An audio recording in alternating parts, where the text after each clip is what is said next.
Hello guys, welcome to our channel. నేను మీ వెంకట్ తేజ. ప్రస్తుతం మనతో పాటు సీనియర్ జర్నలిస్ట్ ఇమ్మంది రామారావు గారు. నమస్తే సార్. నమస్తే బాబు. మాజీ ముఖ్యమంత్రి జగన్మోహన్ రెడ్డి గారు లండన్ వెళ్ళిపోతున్నారు. మొత్తం కూడా లగేజ్ అంతా ప్యాక్ చేసుకున్నారు. త్వరలో కూడా వీసా తీసుకోబోతున్నారు. ఈ కథనాలన్నీ బయటికి వినిపిస్తున్నాయి. అండ్ అలాగే భారతి గారికి జగన్ లండన్ వెళ్ళడం ఇష్టం లేదు, ఆమె చాలా బలవంతంగా ఆయన ఆపే ప్రయత్నం చేస్తున్నారని చెప్తున్నారు.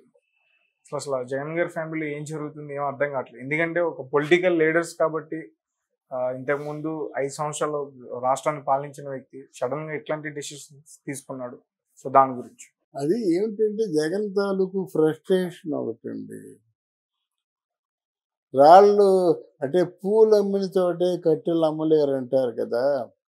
ఒక రాజుగా స్వాగతాన్ని అందుకున్న వాళ్ళు ఇప్పుడు తిరస్కారాన్ని కూడా సమంగా చూడాలి, కానీ చూసే మనస్తత్వం కాదు జగన్మోహన్ రెడ్డి. ఆయన ప్రతిపక్ష హోదా లేకుండా అసెంబ్లీ గేటు వరకు రానిమ్మని అడుగుతాడటండి.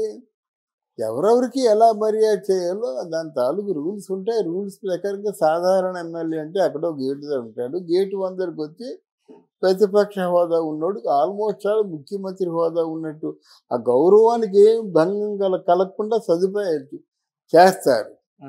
వీళ్ళు తెలుగుదేశం పార్టీ వాళ్ళు కూడా అలా సదుపాయాలు చేశారు, గౌరవించారు, చేశారు.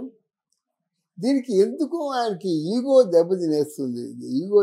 ఏంటి ప్రమాణ స్వీకారం చేసిన తర్వాత ఏదో నమస్కారం పెట్టడం ఇచ్చేయడం ఉంటుంది కదండి, చిన్నగా వెళ్ళిపోతాడు ఆ సీట్లోకి. తర్వాత ఆయన పేరు ఆయన సరిగ్గా పలకలేనటువంటి దుస్థితిలో, మానసిక స్థితిలో జగన్మోహన్ రెడ్డి ఉన్నాడు. తీరా నెక్స్ట్ లేదు నాకు ప్రతిపక్ష హోదా ఇస్తేనే వస్తానని చెప్పాడు. హైకోర్టు కూడా అప్పీల్ చేసుకున్నాడు. ఏ కోర్టుకి అప్పీల్ చేసుకున్నప్పుడు కూడా వాళ్ళు ఏం చెప్తారండి, నీకు వచ్చి నీ 11 సీట్లు, నీ కనీసం 18 సీట్లు వస్తే కానీ ప్రతిపక్ష హోదా రాదు. మరి నీకు ఎలాగిస్తారు అంటే మొత్తం కాన్స్టిట్యూషన్ని మారుస్తారా? ఆ మాత్రం తెలివితేటలు లేవా? నాకు ఇవ్వాల్సిందే ప్రతిపక్ష హోదా అంటే ఇదెక్కడండి గొడవ?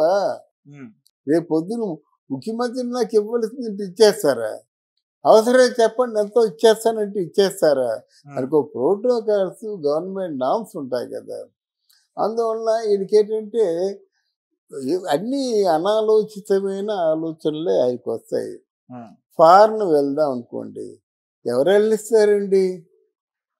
ఫారెన్ వెళ్తే పాస్పోర్ట్ ఎందుకు వెళ్ళినవారు సార్? అంత పెద్ద పొలిటీషియన్ అయినా ఇంతకు ముందు కూడా వెళ్ళొచ్చారు కదా.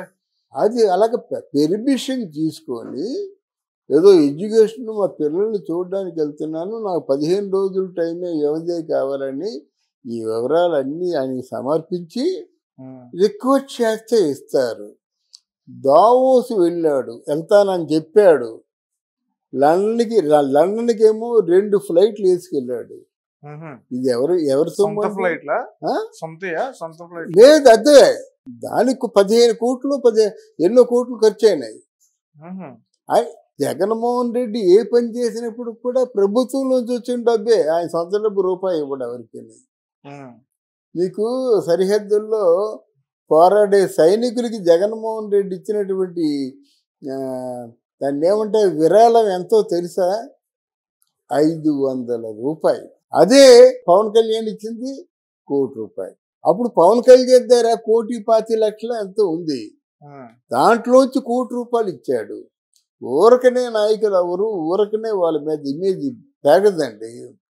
ప్రభుత్వానికి ఇది నేను చేశానని చెప్పానండి. 26 జిల్లాల్లో 26 కార్యాలయాలు పెట్టుకొని ఆ భూమిని సొంతం చేసుకోవడం తప్పించి, సరే ఇవన్నీ అప్రస్తుతం, మనం చెప్పుకోవద్దు.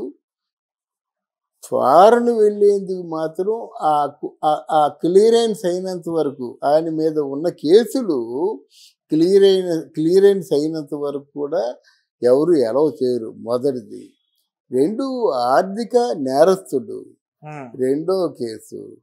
3వది ఏమిటంటే ఈ జగన్మోహన్ రెడ్డి అక్కడ నివాసం ఉండాలంటే వెళ్ళి ఎప్పుడు వస్తానో చెప్పకుండా, టైం బౌండ్ లేకుండా నేను వెళ్తానండి ఎప్పుడో నాకు ప్రాణం చల్లగా ఉన్నప్పుడు వస్తానంటే ఎవడో ఊరుకోడు. కనుక జగన్మోహన్ రెడ్డికి ముందు వీసా ఇవ్వరు, జగన్మోహన్ రెడ్డి కారణాలు చెప్పలేడు. ఆల్మోస్ట్ ఆల్ జగన్మోహన్ రెడ్డి తాలూకు కూతుళ్ళు చదువులు అయిపోయినాయి. ఏ కారణం చెప్పి వెళ్తాడు చెప్పండి. తర్వాత ఈ మధ్యకాలంలో జగన్మోహన్ రెడ్డి గారికి ఆయన సతీమణి గారికి కొంత మాటల పట్టింపు వచ్చిందని విశ్వసనీయ సమాచారం ద్వారా వినికిడి. జగన్మోహన్ రెడ్డి అంటాడు కదా 3 పెళ్ళిళ్ళు 4 పెళ్ళిళ్ళు అది ఇది అంటాడు కదా. మరి ఈయన శ్రీరామచంద్రుడు అనే ముద్ర వేసుకున్న వాడికి ఏదో మొత్తానికి ఎలిగేషన్స్ వచ్చాయి. వచ్చిన తర్వాత నువ్వు శ్రీరాముడు కాదురా, మరి ఏదైనా పేరుంటే పెట్టుకోవాలి అనేటువంటి ఒక ఆలోచన వచ్చిన తర్వాత కుటుంబంలో చాలా మందికి వ్యతిరేకత అయిపోతాడు. ముఖ్యంగా కుటుంబంలో వ్యతిరేకత వచ్చినందుకు కారణం ఆయనే. ఆయన ఏ కొద్ది మందిని మాత్రమే పట్టించుకొని మిగతా వాళ్ళకి అపాయింట్మెంట్ ఇవ్వకపోవడం అన్నది కుటుంబంలో వ్యతిరేకతకు కారణం. సో ఇన్ని కారణాలు ఉన్నాయి కనుక నువ్వు వెళ్ళిపోతానన్నా ఎవడు వదలడు, అన్నీ వస్తాయి బయటికి. చూడండి శ్రీరెడ్డిలో బయట పెడుతుంది అన్నీ. తనకు రావాల్సిన ప్యాకేజీ రాకపోతే మొత్తం అంతా ఈ తాలూకు 5 ఏళ్ల పాలనలో ఉన్నటువంటి గొప్పతనం అంతా ఆవిడే బయట పెడుతుంది. నా మాటలు అక్షర సత్యం. అందువల్ల అది వెళ్ళేది లేదు, నెక్స్ట్ నెగ్గేది లేదు. అంతటి వాళ్ళు ఎవరు లేరు. ఇప్పుడు కొంతమందిని నమ్మాడండి, వాళ్ళు తరతరాలకి సరిపడే ప్రాపర్టీ సంపాదించేశారు. దాంతో 3 తరాలు హ్యాపీగా తిని కూర్చోవచ్చు.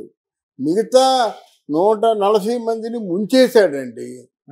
వాళ్ళు ఎంత నీకు బాబు నీకు కాగడా డ్యూటీ పెట్టి నీకేమో స్వాగతిస్తా ఉన్నా సరే ఎంతసేపు ఈ 11 మంది గురించే చెప్పుకుంటున్నా కానీ 140 మంది పని పాట లేకుండా ఎస్ఆర్ అనుకుని వచ్చారు చూసారా, వాళ్ళు మునిగిపోయారు. మళ్ళీ రమ్మన్నారు, మళ్ళీ ఎంత అమౌంట్ ఇస్తున్నారు వాళ్ళు.